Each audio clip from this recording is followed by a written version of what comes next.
Hello students, how are you? I hope you will be fine. आज का class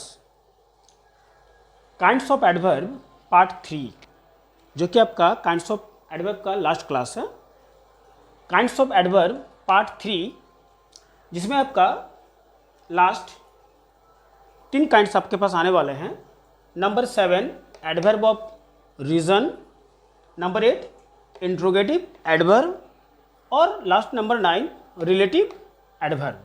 मैंने आपको बताया था कि काइंड्स ऑफ एडवर्ब टोटल आपका there are 9 kinds of adverb, जिसमें आपका आज 6, 7, 8 और 9 में आपका काइंड्स ऑफ में आपका ये ख़त्म होने जा रहा है।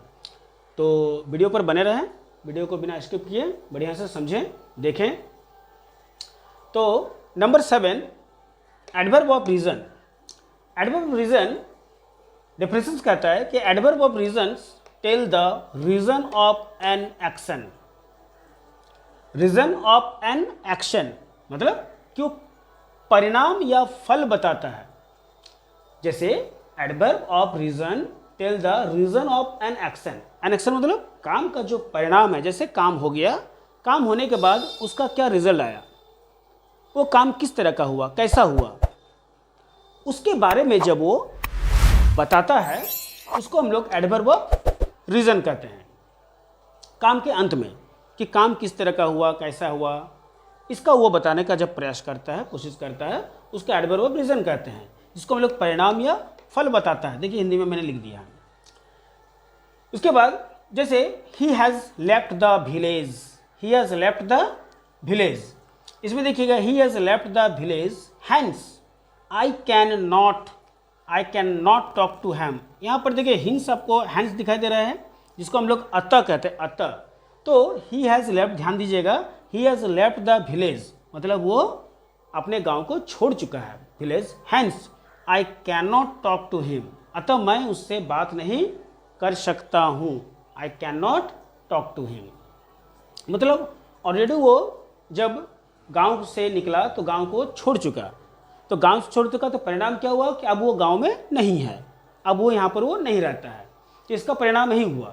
तो अतः I can not talk to him, इसलिए मैं उससे बात नहीं कर सकता हूँ। तो यहाँ पर हैंस जो मैंने वर्ड लिखा है अतः, ये इसका क्या हो गया, एडवर्ब ऑफ रीजन हो गया। नेक्स्ट एक और एग्जाम्पल लेते हैं। She spoke slowly, she spoke slowly. So spoke means यहाँ पर बोला, स्पोक स्लोली आपका वर्ब है, slowly. So I could not hear her, यहाँ पर शो जो आपको दिखाई दे रहा है, शो, इसका मतलब फलतः, इसको हम लोग हिंदी में फलतः बोलते हैं। मतलब सी स्पोक स्लोली मतलब वो धीरे धीरे बोली, धीरे धीरे बोली। सो आई कुड नॉट हियर हर, इसलिए मैं उसे नहीं सुन सका, इसलिए मैं उसे नहीं सुन सका। यहाँ पर जो सुन सका तो क्या इसमें से आपका निकला रीज़न कि वो धीरे धीरे बोली। जब वो बोली, बोलने के बाद हमको सुना ही नहीं दिया, तो बोलने के बाद उसका काम तो खत्म हो गया, बोलना। यहाँ पर स्पोक मीन्स आपका वर्ब है, वो बोल के पार हो गई, लेकिन उसका परिणाम क्या निकला कि वो धीरे धीरे बोली, जो कि हम लोग को सुनाई नहीं दिया। इसीलिए she spoke slowly so I could not hear मतलब इसलिए मैं उसे नहीं सुन सका। इसका परिणाम हुआ धीरे धीरे बोलना, जिसका कोई अगला को जो है समझ में आया नहीं, इसका परिणाम यही हुआ। नेक्स्ट हम लोग चलते हैं नंबर 8 में, जिसमें इंट्रोगेटिव एडवर्ब होता है। इंट्रोगेटिव का मतलब तो आप लोग जानते ही होंगे, जिसमें हम लोग क्वेश्चंस का बात करते हैं, वो इंट्रोगेटिव होता है। जब हम लोग किसी क्वेश्चंस का बात करते हैं, किसी से क्वेश्चन करते हैं, तो वो इंट्रोगेटिव का हेल्प लेते हैं। तो इंट्रोगेटिव देखिए एडवर्ब में भी इंट्रोगेटिव आता है। तो इंट्रोगेटिव एडवर्ब देखिए, interrogative adverb are used for asking question. Interrogative adverb are used for asking question मतलब प्रश्न को पूछने के लिए इसका प्रयोग किया जाता है।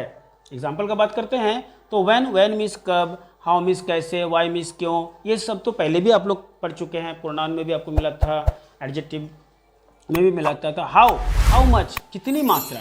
देखिए मैंने एग्जाम्पल लिया कि when do you go to school, question किया गया कि तुम कब स्कूल जाते हो, when do you go to school. तो यहाँ पर व्हेन आपका क्या हो गया, तो व्हेन आपका इसमें से हो गया इंट्रोगेटिव एडवर्ब। अगर दूसरा एग्जाम्पल लेते हैं तो वेयर इज़ योर फादर, इसमें वेयर फिर से देखिए वेयर मीन्स कहाँ होता है, तो वेयर इज़ योर फादर मतलब तुम्हारे पिता कहाँ हैं। तो इसमें देखिए हम लोग क्या ले रहे हैं, वेयर ले रहे हैं। तो वेयर इज़, यहाँ पर इज़ आपका वर्ब है, वेयर उसके साथ में देखिए लगा दिए। हम एक बार आपको बोले भी थे पिछला क्लास में कि कभी कभी देखिएगा एडवर्ब जो है वर्ब के पहले भी आ जाता है। ये कब आता है? जब हम लोग इस तरह का इंट्रोगेटिव का यूज़ करते हैं तो पहले आता है। देखिए यहाँ पर वर्ब है, वर्ब से पहले देखिए इसको हम लोग एडवर्ब का काम कर रहे हैं। यहाँ पर भी अगर बात करते हैं डू, तो डू गो जो है ये भी आपका वर्ब है, इससे पहले देखिए वैन आपका आ रहा है जो कि आपका क्या है? एडवर्ब है। तो ये इंट्रोगेटिव एडवर्ब में ये पॉसिबल होता है, बाकी जगह में नहीं। इसके बाद नंबर 9 में हम लोग चलते हैं, तो नंबर 9 में रिलेटिव एडवर्ब आता है। रिलेटिव एडवर्ब क्या करता है?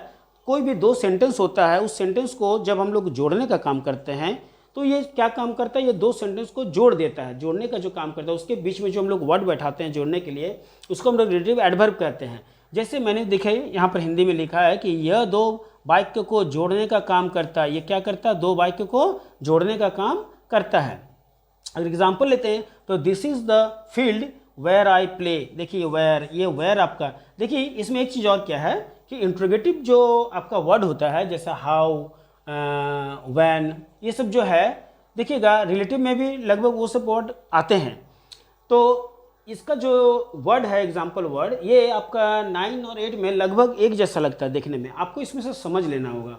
कैसे समझ सकते हैं कि इंट्रोगेटिव अगर वर्ड का बात करते हैं तो वो तो हमेशा क्या रहता है? पहले रहता है। लेकिन रिलेटिव में भी ये सब चीज़ आता है, उस समय ये आपका जस्ट बीच में आ जाएगा, सेंटेंस के बीच में। देखिए वेयर आया, यहाँ पर भी तो मैंने वेयर से बनाया, लेकिन ये आपका इंट्रोगेटिव है, ये पहले आ गया। लेकिन यहाँ पर भी देखिए रिलेटिव में मैंने वेयर लगाया, लेकिन ये बीच में आया, मतलब ये क्या है? ये आपका इंट्रोगेटिव वर्ड तो है लेकिन इंट्रोगेटिव नहीं है, याद रखिएगा। यहाँ पर रिलेटिव माने दो सेंटेंस को जोड़ने के लिए हम लोग वेयर का इस्तेमाल कर रहे हैं, प्रयोग कर रहे हैं। देखिए जैसे दिस इज द फील्ड, ये आपका एक सेंटेंस हो गया, दिस इज द फील्ड। उसके बाद देखिए वेयर को मैंने क्या किया? वेयर को इसमें से मैंने ऐड कर दिया, और साथ में आई प्ले जो है ये आपका दूसरा सेंटेंस हो गया।